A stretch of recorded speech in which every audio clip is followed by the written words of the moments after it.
Hello, it's your boy Miguel from the Mobile Mechanic 757, working on a Ford Fiesta Forever. Customer needs to move the vehicle, but she's unable to. The battery is completely dead. On these new current vehicles, the newer ones, if your battery is completely dead, your transmission cannot shift. It is electronic.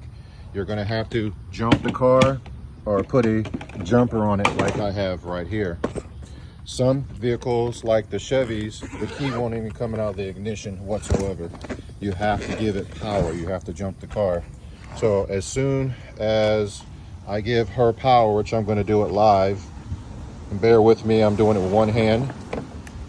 I'm going to take this jumper, which will be in the description. You don't have to walk around with a big jumper. This also charges up phones and etc. for emergency power. But I'm going to put it all together. Could you hold this for me real quick? And just put it on the battery.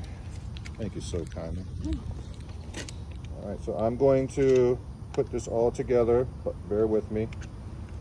And then once she gets power, she'll be able to shift it. This is an electronic shifter. The computer needs power to shift it. The battery has to have power. All right, madam, if you can put it in neutral for me, and you'll see I'm not going to focus on her. This is just her hand. As you can see, she's turning it. No, don't start it. Oh. Just put your foot on the thing, put it in neutral, and there you go. You can stop. All right, if you like these videos, please like, subscribe, and share. Thank you.